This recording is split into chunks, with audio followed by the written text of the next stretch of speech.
Assalamualaikum warahmatullahi wabarakatuh. Bersyukur kepada Allah dengan ucapan Alhamdulillahirabbil alamin.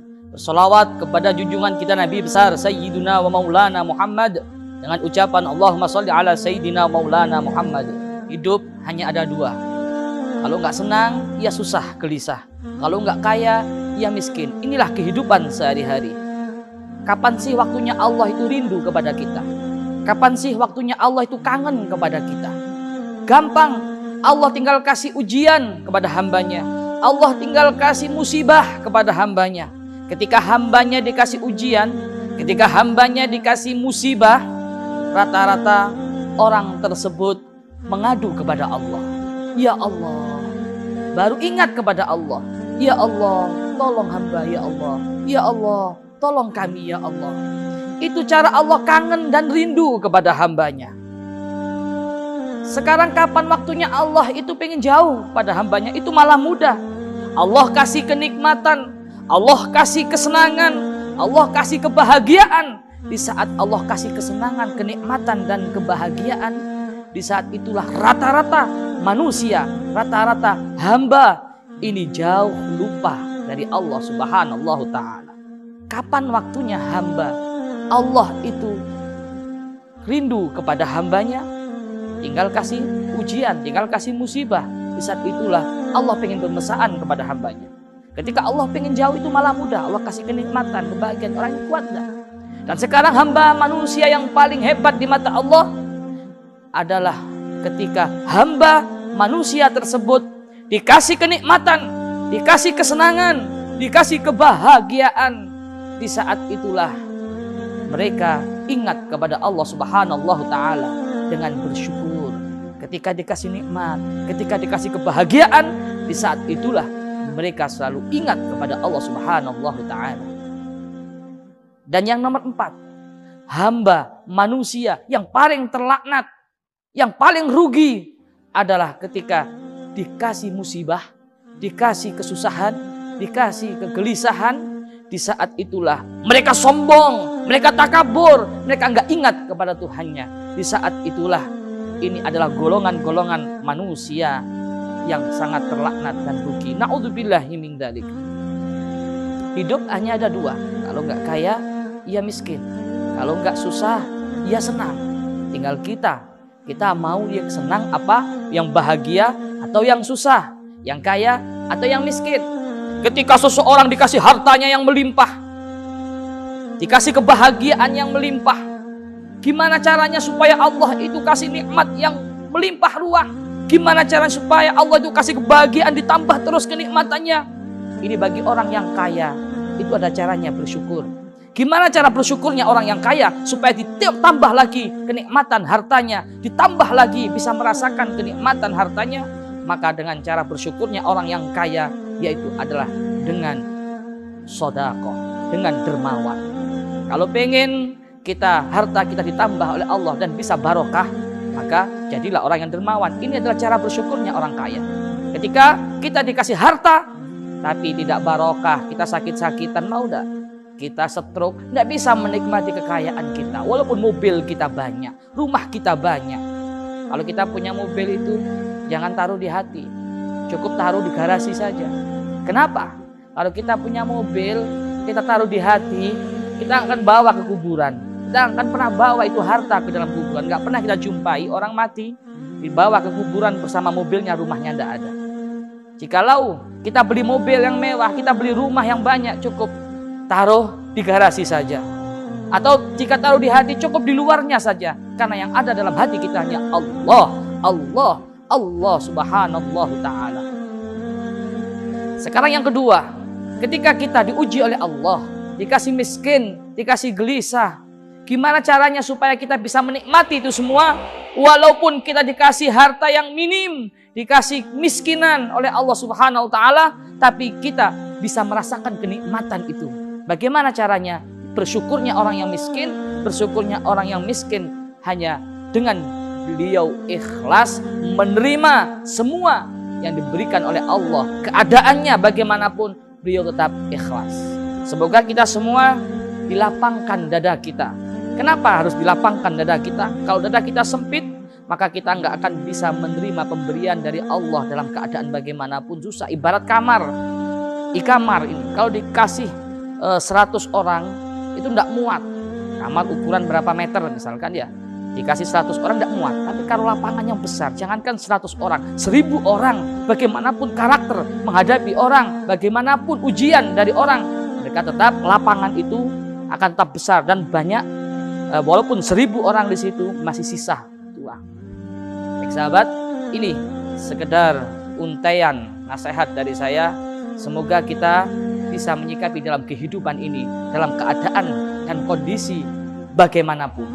Insya Allah dengan bersyukur kita mau ditakdirkan hari ini jadi orang bahagia atau susah, jadi orang kaya atau miskin. Kalau kita dalam keadaan tetap bersyukur kepada Allah Subhanahu wa Ta'ala, tidak ada rasanya hidup kita itu susah, tidak ada rasanya hidup kita itu sedih, tidak ada rasanya hidup kita itu gelisah. Semoga bermanfaat, sahabat. Kita berdakwah dengan dakwah kita, dengan cinta, dengan santun, mengingatkan kepada seluruh sahabat-sahabat kita lebih dekat dengan Allah Subhanahu wa Ta'ala. Amin, amin ya rabbal alamin. Cukup sekian. Saya Idris Al-Marbawi, wal afu minkum. Wassalamualaikum warahmatullahi wabarakatuh.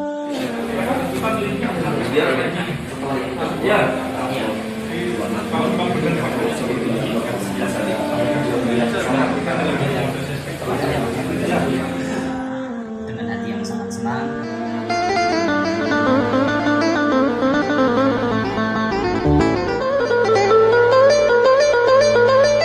Malam hari ini Allah masih begitu sayang, Mas. Sama percayakan adanya Allah, adanya Tuhan. Tapi gara-gara Anda terjebak dengan harta, terjebak dengan dunia, dengan tahta, dengan iming-iming yang bersifat duniawi, ya, dengan kecantikan, dengan harta, dengan tahta, semua terjebak, dibutakan matanya. Assalamualaikum warahmatullahi wabarakatuh. Bersyukur kepada Allah dengan ucapan Alhamdulillahirabbil alamin.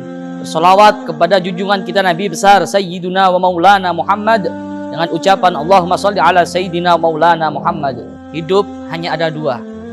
Kalau nggak senang, ya susah, gelisah. Kalau nggak kaya, ya miskin. Inilah kehidupan sehari-hari. Kapan sih waktunya Allah itu rindu kepada kita? Kapan sih waktunya Allah itu kangen kepada kita? Gampang. Allah tinggal kasih ujian kepada hambanya. Allah tinggal kasih musibah kepada hambanya. Ketika hambanya dikasih ujian, ketika hambanya dikasih musibah, rata-rata orang tersebut mengadu kepada Allah. Ya Allah, baru ingat kepada Allah. Ya Allah, tolong hamba ya Allah. Ya Allah, tolong kami ya Allah. Itu cara Allah kangen dan rindu kepada hambanya. Sekarang kapan waktunya Allah itu pengen jauh pada hambanya, itu malah mudah. Allah kasih kenikmatan, Allah kasih kesenangan, Allah kasih kebahagiaan. Di saat Allah kasih kesenangan, kenikmatan dan kebahagiaan, di saat itulah rata-rata manusia, rata-rata hamba ini jauh lupa dari Allah Subhanahu wa Ta'ala. Kapan waktunya hamba Allah itu rindu kepada hambanya? Tinggal kasih ujian, tinggal kasih musibah. Di saat itulah Allah pengen pemesaan kepada hambanya. Ketika Allah pengen jauh itu malah mudah. Allah kasih kenikmatan, kebahagiaan. Orang ini kuat enggak?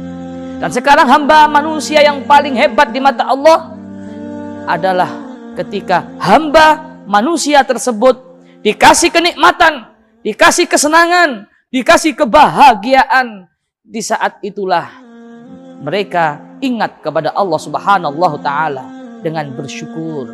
Ketika dikasih nikmat, ketika dikasih kebahagiaan, di saat itulah mereka selalu ingat kepada Allah Subhanahu wa Ta'ala.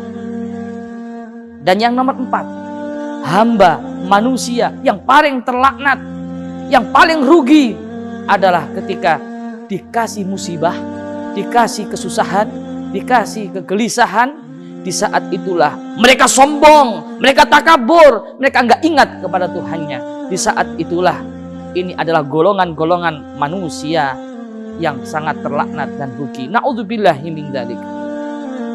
Hidup hanya ada dua. Kalau nggak kaya, ya miskin. Kalau nggak susah, ya senang. Tinggal kita mau yang senang apa, yang bahagia atau yang susah, yang kaya atau yang miskin. Ketika seseorang dikasih hartanya yang melimpah, dikasih kebahagiaan yang melimpah, gimana caranya supaya Allah itu kasih nikmat yang melimpah ruah? Gimana caranya supaya Allah itu kasih kebahagiaan ditambah terus kenikmatannya? Ini bagi orang yang kaya, itu ada caranya bersyukur. Gimana cara bersyukurnya orang yang kaya supaya ditambah lagi kenikmatan hartanya, ditambah lagi bisa merasakan kenikmatan hartanya? Maka dengan cara bersyukurnya orang yang kaya, yaitu adalah dengan sedekah, dengan dermawan. Kalau pengen harta kita ditambah oleh Allah dan bisa barokah, maka jadilah orang yang dermawan. Ini adalah cara bersyukurnya orang kaya. Ketika kita dikasih harta tapi tidak barokah, kita sakit-sakitan, mau enggak? Kita stroke, enggak bisa menikmati kekayaan kita. Walaupun mobil kita banyak, rumah kita banyak. Kalau kita punya mobil itu, jangan taruh di hati, cukup taruh di garasi saja. Kenapa? Kalau kita punya mobil, kita taruh di hati, kita akan bawa ke kuburan. Kita akan pernah bawa itu harta ke dalam kuburan. Nggak pernah kita jumpai orang mati dibawa ke kuburan bersama mobilnya, rumahnya nggak ada. Jikalau kita beli mobil yang mewah, kita beli rumah yang banyak, cukup taruh di garasi saja. Atau jika taruh di hati, cukup di luarnya saja. Karena yang ada dalam hati kita hanya Allah, Allah, Allah subhanallah ta'ala. Sekarang yang kedua, ketika kita diuji oleh Allah, dikasih miskin, dikasih gelisah, gimana caranya supaya kita bisa menikmati itu semua? Walaupun kita dikasih harta yang minim, dikasih miskinan oleh Allah subhanahu wa ta'ala, tapi kita bisa merasakan kenikmatan itu. Bagaimana caranya? Bersyukurnya orang yang miskin, bersyukurnya orang yang miskin hanya dengan beliau ikhlas menerima semua yang diberikan oleh Allah. Keadaannya bagaimanapun, beliau tetap ikhlas. Semoga kita semua dilapangkan dada kita. Kenapa harus dilapangkan dada kita? Kalau dada kita sempit, maka kita nggak akan bisa menerima pemberian dari Allah dalam keadaan bagaimanapun susah. Ibarat kamar, ikamar ini, kalau dikasih 100 orang, itu nggak muat. Kamar ukuran berapa meter misalkan ya, dikasih 100 orang nggak muat. Tapi kalau lapangannya besar, jangankan 100 orang, 1000 orang, bagaimanapun karakter menghadapi orang, bagaimanapun ujian dari orang, mereka tetap lapangan itu akan tetap besar dan banyak. Walaupun 1000 orang di situ masih sisa uang. Baik sahabat, ini sekedar untaian nasihat dari saya. Semoga kita bisa menyikapi dalam kehidupan ini, dalam keadaan dan kondisi bagaimanapun. Insya Allah dengan bersyukur kita mau ditakdirkan hari ini jadi orang bahagia atau susah, jadi orang kaya atau miskin. Kalau kita dalam keadaan tetap bersyukur kepada Allah subhanahu wa ta'ala, tidak ada rasanya hidup kita itu susah, tidak ada rasanya hidup kita itu sedih, tidak ada rasanya hidup kita itu gelisah. Semoga bermanfaat untuk sahabat. Kita berdakwah dengan dakwah kita, dengan cinta, dengan santun, mengingatkan kepada seluruh sahabat-sahabat kita lebih dekat dengan Allah subhanahu wa ta'ala. Amin, amin ya rabbal alamin. Cukup sekian, saya Idris Al-Marbawi, wal afu minkum. Assalamualaikum warahmatullahi wabarakatuh.